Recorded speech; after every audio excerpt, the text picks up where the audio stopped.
అందరికీ నమస్కారం. నా పేరు రమ. 'మిస్టర్ శాడిస్ట్' 54వ భాగం. రచయిత పున్నాగవల్లి గారు. "ఏం జరిగింది నిజం చెప్పరా? అంతకు మించి బ్రతిమలాడే ఓపిక కూడా నా దగ్గర లేదు" అన్నాడు దామోదర్ దీనంగా. ఇక అంతరికి చెప్పక తప్పలేదు. "తమ్ముడిక లేడు డాడీ. వాడినెవరో తగలబెట్టేశారు. ఈ విషయం అమ్మకెలా చెప్పాలో తెలియక అబద్ధం చెప్పానన్నాడు అంతర్ బాధతో వణుకుతున్న కంఠంతో. నిలువునా కుంగిపోయాడు దామోదర్. అక్కడే కింద పడి ఏడవడం మొదలుపెట్టాడు.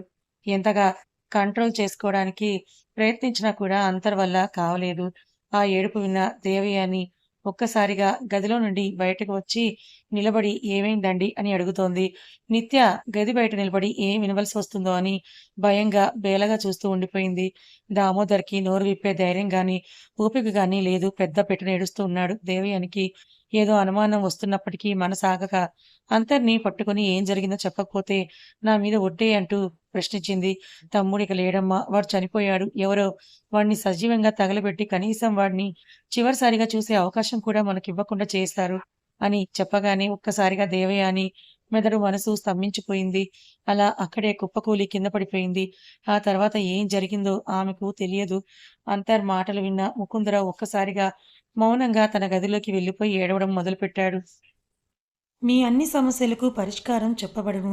శ్రీ వారాహిమాత జ్యోతిష్యాలయం పూజారి గారు ఫోన్ ద్వారా జ్యోతిష్యం చెబుతున్నారు. భార్యాభర్తల సమస్యలు, ప్రేమ సమస్యలు, నమ్మిన వారు దూరం కావడం, అనుకున్న పనులు కాకపోవడం, డబ్బు సమస్యలు, వ్యాపారంలో నష్టం రావడం, ఆరోగ్య సమస్యలు, కుటుంబ సమస్యలు, ఇంకా ఎటువంటి సమస్యలు ఉన్నా, ప్రేమ సమస్యలు, భార్యాభర్తల సమస్యలకు ప్రత్యేకమైన పూజలు చేస్తున్నారు. దూరంలో ఉన్నవారికి ఫోన్ ద్వారా జ్యోతిష్యం చెబుతున్నారు. WhatsApp number 6300. పుట్టుకతోనే గుండె జబ్బుతో పుట్టిన తన మనవడిని అల్లారు ముద్దుగా పెంచాడు. తన వంశానికి వారసుడని మురిసిపోయాడు. ఏ విధంగానైనా ఎంత డబ్బు ఖర్చు పెట్టైనా సరే వాడిని బ్రతికించాలని పరితపించాడు. ఒక ముక్కలో చెప్పాలంటే ఇండియాలో ఉన్నంతసేపు ప్రణయ్‌ని కాలు కింద పెట్టనివ్వకుండా గుండెల మీద ఎత్తుకొని పెంచాడు ముకుందరావు. దాంతో ఈ వార్త ముకుందరావుని కుదిపేస్తోంది. హుటాహుటిన దేవయానిని హాస్పిటల్‌లో జాయిన్ చేశాడు అంతర్. ట్రీట్‌మెంట్ మొదలైంది. కొద్దిసేపటి తర్వాత బయటకు వచ్చిన డాక్టర్ ఆమె కోమాలోకి వెళ్ళిపోయింది. ఎప్పుడు బయటకొస్తుందో తెలీదు. ఆమె వినకూడని వార్త ఏదో వినడం వల్లే ఆమె మెదడు స్తంభించిపోయింది అని చెప్పారు డాక్టర్లు. దాంతో అంతరికి దిక్కుచేయని పరిస్థితిలా మారింది. హాస్పిటల్‌లో ఉన్న తల్లిని చూసుకుంటూ ప్రణయ్‌కి సంబంధించిన కేసు వివరాలన్నీ కూడా ఎప్పటికప్పుడు అంతర్ తెలుసుకుంటూనే ఉన్నాడు. ఇంట్లోనే ఉండిపోయాడు అంతర్. నిత్య ఒక్క కన్నీటి చుక్క కూడా కళ్ళ నుండి రానివ్వలేదు. తను అలాగే గదిలోనే మౌనంగా తన గదిలో ఉంటూ ఉండేది నిత్య. ఆమెను కదపడానికి కూడా అంతర్‌కి భయం వేసినట్టుగా అనిపిస్తూ ఉండేది. పోనీలే తానైనా కాస్త నిబ్బరంగా ఉంది. కడుపులో బిడ్డ గురించి ఆలోచిస్తుందేమోలే అని అనుకుని నిత్యను ఎక్కువగా కదల్చకుండా అలా వదిలేశాడు అంతర్. దామోదర్ కూడా చాలా బేలపడ్డాడు. కానీ నిదానంగా తనని తాను సంభాళించుకొని దేవయానిని చూసుకుంటూ కాలాన్ని గడిపేస్తున్నాడు. ఆఫీస్‌కి వెళ్ళడం మానేశాడు. ముకుందరావు కూడా చాలా కృంగిపోయాడు. ఏది కూడా పట్టించుకోవడమే మానేశాడు. ఇల్లంతా శ్మశాన నిశ్శబ్దం అలుముకుంది. ఆ చీకట్లో దామోదర్ రోలింగ్ చైర్‌లో కూర్చొని తాగుతూ భూమి గుండ్రం అన్నట్టు ఎక్కడైతే ఒక పాపాన్ని భూస్థాపితం చేశామో అదే ప్రదేశంలోనే ఆ పాపం నన్ను, నా కుటుంబాన్ని వెంటాడింది. ఆనాడు దేవయ్యని చంపిన వ్యక్తిని ఎక్కడైతే మరో కంటికి తెలియకుండా పాతిపెట్టామో ఆ స్థలంలో కట్టిన ఇంట్లోనే నా కొడుకుని ఎవరో తగలబెట్టారు. ఆ వ్యక్తి కుటుంబానికి మా వల్ల జరిగిన అన్యాయమే నా కొడుకుని చంపింది అంటూ మరింత కృంగిపోయాడు దామోదర్. ఇలాంటి పరిస్థితుల్లో అంతర్ తిరిగి కెనడా వెళ్ళలేకపోయాడు. అక్కడే ఆ ఇంట్లోనే ఉంటూ వీళ్ళని కనిపెట్టుకొని ఉన్నాడు. ఇలాంటి సమయంలో సడెన్‌గా ఒకరోజు అర్ధరాత్రి పెద్ద పెద్ద అరుపులు వినిపించాయి. నిద్రలో తుల్లిపడి లేచిన అంతర్ ఒక్కసారిగా బయటకు వచ్చాడు. ఆ అరుపులు నిత్య గది నుండే రావడంతో అటువైపుకి అడుగులు వేశాడు అంతర్. తలుపులు లాక్ చేసి ఉన్నాయి. కుటుంబ సభ్యులందరూ కూడా అక్కడికి వచ్చారు. కానీ తలుపులు వేసి ఉండడం వల్ల లోపల ఏం జరుగుతుందో వాళ్ళకి తెలియకుండా పోతోంది. ఎవరు కూడా లోపలికి వెళ్ళలేకపోతున్నారు. లోపల నుండి నిత్య గొంతు, పనిమనిషి గొంతు వినిపిస్తూ ఉన్నాయి. నిత్య తలుపుల్ని తీ అని అంటున్నాడు అంతర్. కానీ నిత్య సమాధానం మాత్రం చెప్పడం లేదు. బాబుగారు నన్ను రక్షించండి అంటూ పనిమనిషి గొంతు మాత్రం వినిపిస్తోంది. కుమారి తలుపు తీ అంటూ అరిచాడు దామోదర్. బాబుగారు, నిత్య అమ్మగారు నన్ను తలుపు తీయనివ్వడం లేదు. నాకు భయంగా ఉంది. నన్ను ఎలాగైనా రక్షించండి అంటూ వణుకుతున్న గొంతుతో అరుస్తోంది కుమారి. లోపల ఏం జరుగుతుందో ఎవరికీ అర్థం కావడం లేదు. దాంతో అంతర్ మరొక దారి లేక పక్క రూమ్‌లో నుండి బాల్కనీలోకి వెళ్లి నిత్య బాల్కనీలోకి దూకాడు అంతర్. బాల్కనీ నుండి రూమ్‌లోకి వెళ్ళబోతున్న అంతర్ లోపల దృశ్యాన్ని చూసి హతాశుడయ్యాడు. నిత్య చేతిలో కత్తి పట్టుకొని చంపడానికి కుమారి వెంట పడుతోంది. కుమారి భయంతో అటు ఇటు పరిగెడుతోంది. కుమారి తలుపు తీయడానికి అన్నట్టుగా తలుపు దగ్గరికి పరిగెడుతుంది కానీ, అది ముందే ఊహించిన నిత్య ఒక్కసారిగా తలుపు దగ్గరికొచ్చి కుమారి కడుపులో కత్తితో పొడిచేసింది. అది అంతా చూసి రియాక్ట్ అయ్యేలోపే జరగాల్సిన అనర్థం అంతా కూడా జరిగిపోయింది. కుమారి అక్కడికక్కడే కుప్పకూలిపోయి కింద పడిపోయింది. ఏదో ట్రాన్స్‌లో ఉన్నట్లుగా నిత్య ఊగిపోతూ అలాగే కుమారిని మళ్ళీ పొడిచేందుకు కత్తిని పైకెత్తింది. అంతలో అంతర్ నిత్య దగ్గరికి వచ్చి ఆమె 2 చేతులు గట్టిగా పట్టుకొని "నిత్య నువ్వేం చేస్తున్నావు?" అని అంటూ నిత్యను ఆపడానికి శతవిధాలా ప్రయత్నించాడు అంతర్. కానీ అంతర్‌ని విడిపించుకోవడానికి శతవిధాలా ప్రయత్నిస్తోంది నిత్య. ఒక విధంగా చెప్పాలంటే నిత్యను ఆపడం అంతర్‌కి కష్టంగా ఉంది. నిత్య అంతర్‌ని ఒక తోపు తోసి అటు ఇటు పరిగెడుతూ ఉంది. అంతర్ ఆమెను పట్టుకోవడానికి ప్రయత్నిస్తున్న కొద్దీ నిత్య మంచం ఎక్కి కిందకి దూకుతూ అటు ఇటు పరుగులు పెడుతోంది. నిత్య పరిస్థితి చూసి కళ్ళలో నీళ్లు తిరుగుతున్నాయి అంతర్‌కి. కానీ ఏమీ చేయలేని పరిస్థితిలో ఆమెను పట్టుకోవడానికి ప్రయత్నిస్తున్నాడు అంతర్. నిత్య సడెన్‌గా డోర్ ఓపెన్ చేసి దామోదర్‌ని ముకుందరావుని తోసుకుంటూ వంటగది వైపు పరిగెత్తింది. నిత్య వెనకాల పరిగెడుతూ వంటగదిలోకి వెళ్ళాడు అంతర్. అంతర్ వంటగదిలోకి వెళ్ళేసరికి కిచెన్ ప్లాట్‌ఫార్మ్ పైకి ఎక్కి నుంచుంది నిత్య. అంతర్ నిత్య వైపు చూస్తూ కంగారుగా "నిత్య రిలాక్స్ కిందకి దిగు" అన్నాడు అంతర్. "లేదు నన్ను పట్టుకోవద్దంటూ" అరుస్తోంది నిత్య. "సరే నేను నిన్ను పట్టుకోను. నిదానంగా కిందకి దిగు" అన్నాడు అంతర్. "నాకు భయంగా ఉంది" అంది నిత్య కిందకే చూస్తూ. అంతర్ నిత్య దగ్గరికి వచ్చి చేతులు చాపుతూ "రా నేను కిందకి దింపుతాను నిన్ను" అని అన్నాడు. "లేదు నువ్వు నన్ను పట్టుకోవడానికి వీల్లేదు. నువ్వు ఇక్కడి నుంచి వెనక్కి వెళ్ళిపో" అని అంది నిత్య అరుస్తూ. "సరే, సరే నేను వెనక్కి వెళ్ళిపోతానులే. నువ్వే నిదానంగా కిందకు దిగు" అని అంటూ వెనక్కే వెళ్ళిపోసాగాడు అంతర్. ఒక్కసారిగా కిందకు దూకింది నిత్య అక్కడ్నుంచి. కానీ తనని తాను బ్యాలెన్స్ చేసుకోలేక బోర్లా పడింది నిత్య. అది గమనించిన అంతర్ నిత్య దగ్గరకు పరుగున వెళ్ళాడు. నిత్య పైకి లెగు అంటూ ఆమె నిదానంగా పైకి లేపాడు అంతర్. కానీ నిత్య పైకి లేచి అంతర్‌ని ఒక తోపు తోసి దూరంగా పరిగెత్తబోయింది. కానీ అంతర్ వెంటనే లేచి నిత్య చేతులు పట్టుకొని గదిలోకి తీసుకొని వచ్చాడు అంతర్. అంతర్ నుండి విడిపించుకోవడానికి ప్రయత్నిస్తూ పిచ్చి పట్టినట్లుగా ఏవో అరుస్తూ ఉంది నిత్య. నిత్యనిక ఆపడంతో అంతర్ వల్ల కాక నిత్యను మంచానికి కట్టేశాడు అంతర్. కింద పడ్డ కుమారి రక్తపు మడుగులో కొట్టుమిట్టాడుతూ ఉంది. కుమారి వైపు చూస్తూ "డాడీ ముందు డాక్టర్‌కి ఫోన్ చేయండి" అన్నాడు అంతర్. ఆ మాటతో తేరుకుంటూ వెంటనే డాక్టర్‌కి ఫోన్ చేశాడు దామోదర్. నిత్య మాత్రం చంపేస్తాను, అందరిని చంపేస్తానంటూ పిచ్చి పిచ్చిగా అరవడం మొదలుపెట్టింది. ఈలోగా దామోదర్ కింద పడి రక్తంలో కొట్టుమిట్టాడుతున్న కుమారిని హాల్లోకి తీసుకొని వచ్చి హాల్‌లో సోఫాలో పడుకోబెట్టాడు. దామోదర్‌కి అసలేం చెయ్యాలో కూడా ఏమీ పాలుపోవడం లేదు. అంతర్ గబగబా హాల్లోకి వచ్చి సోఫాలో పడుకున్న కుమారిని చూసి "డాడీ ఈమె పరిస్థితి సీరియస్‌గా ఉంది. మీరు త్వరగా హాస్పిటల్‌కి తీసుకొని వెళ్ళాలి" అని అంటూ కుమారిని తన 2 చేతుల్లోకి ఎత్తుకోబోయాడు అంతర్. కానీ అంతలోనే కుమారి నిలువు గుడ్లు వేసి తన ప్రాణాన్ని వదిలేసింది. అది గమనించిన అంతర్ ఒక్కసారిగా ఆమెను చూసి శిలాప్రతిమలాగా అయిపోయాడు. అంతలో అక్కడికి డాక్టర్ రావడంతో ఆమెను చూసి సారీ ఆమె చనిపోయిందని పక్క రూమ్‌లో పిచ్చి పట్టినట్లుగా అరుస్తూ ఉన్న నిత్యని చూసి ఆమె ప్రెగ్నెంట్ లేడీలా ఉంది. అంతలా అరిస్తే డేంజర్ అవుతుందన్నాడు డాక్టర్. ఆ మాటతో తేరుకొని ప్లీజ్ డాక్టర్ తనని చెక్ చేయండి అన్నాడు. అంతర్ మాటలు కూడబలుక్కుంటున్నట్టుగా. దామోదర్ మాత్రం అక్కడ జరిగేదంతా చూస్తూ ఉండడం తప్ప ఏమీ ఆలోచించలేకపోతున్నాడు. నిత్య పెద్ద పెద్దగా అరుస్తూ పిచ్చి పట్టినట్టుగా ప్రవర్తిస్తూ అప్పటికప్పుడే ఏడుస్తూ మళ్ళీ అప్పటికప్పుడే నవ్వుతూ ఉంది. ఆమె పరిస్థితి చూడగానే అర్థమైంది డాక్టర్‌కి. దాంతో ఆమెకు అనస్థీషియా ఇచ్చాడు డాక్టర్. దాంతో కాసేపటికి శాంతించింది నిత్య. డాక్టర్ బయటకొచ్చి ఆమెను అర్జెంట్‌గా హాస్పిటల్‌లో జాయిన్ చేయండి. సిట్యుయేషన్ క్రిటికల్‌గా ఉంది అని డాక్టర్ మాట్లాడుతుండగానే అక్కడికి పోలీసులొచ్చారు.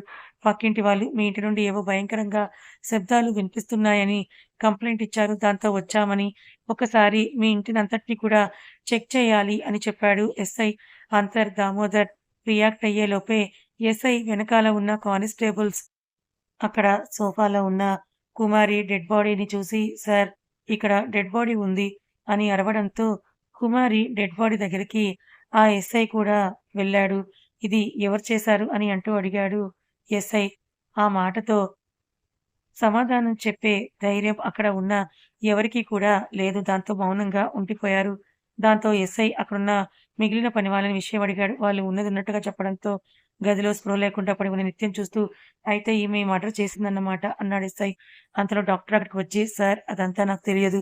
కానీ షీ ఈజ్ ప్రెగ్నెంట్. అంతేకాదు ఆమె మెంటల్ స్టేజ్ కూడా కొంచెం అన్‌స్టేబుల్‌గా ఉంది అని అన్నాడు డాక్టర్. ఎస్ఐ ఒక క్షణం ఆలోచించిన తర్వాత, సరే ఈమెను ముందు హాస్పిటల్‌లో జాయిన్ చేయండి. కానీ మా కానిస్టేబుల్ మీ వెంట ఉంటారు. ఆ తర్వాత మీరొకసారి స్టేషన్‌కొచ్చి ఫార్మాలిటీస్ కంప్లీట్ చేయొచ్చన్నాడు ఎస్ఐ.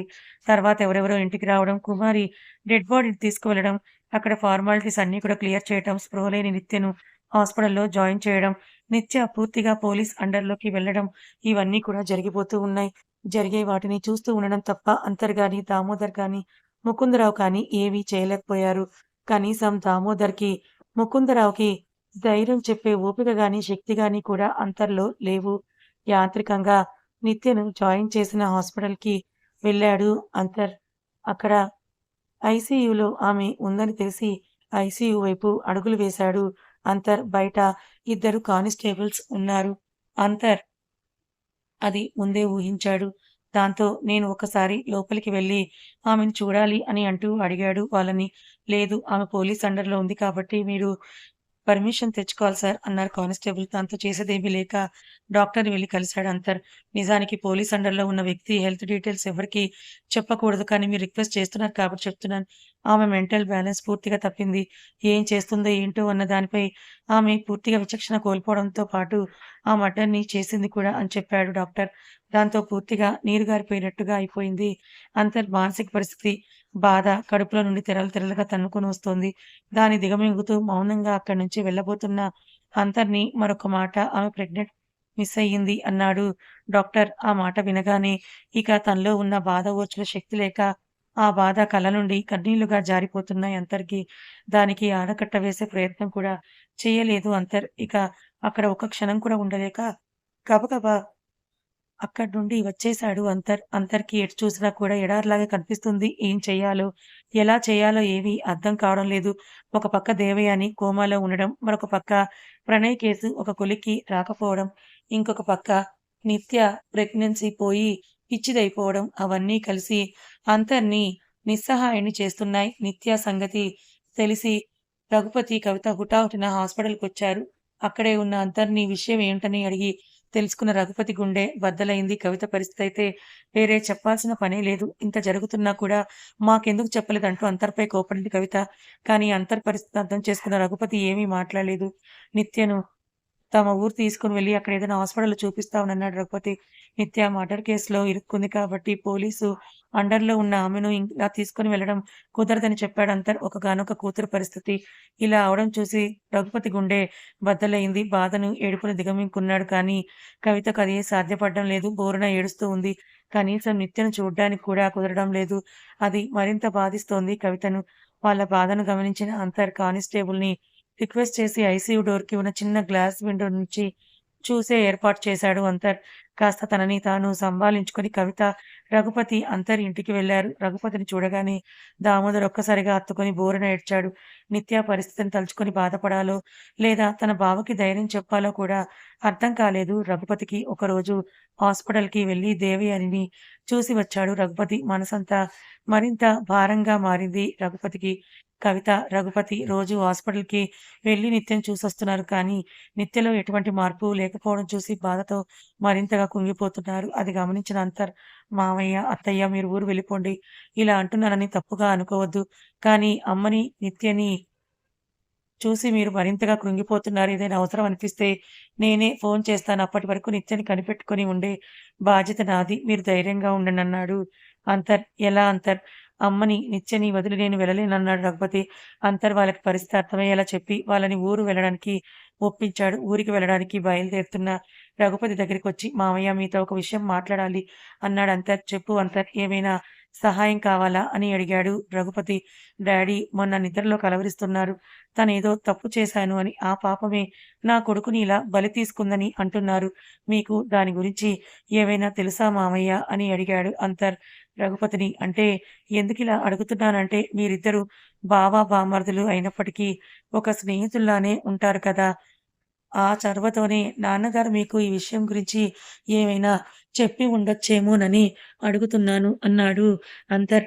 ఆ మాటకి రఘుపతికి ఒక్కసారిగా దేవయాని పెళ్ళైన కొత్తలో జరిగిన సంఘటన అతని కళ్ళ ముందు కనిపించి అది గుర్తుకొచ్చింది. కానీ ఎదిగిన కొడుకుకి తల్లికి సంబంధించిన అలాంటి విషయం ఎలా చెప్పాలో ఎందుకో రఘుపతికి అంతగా నచ్చలేదు.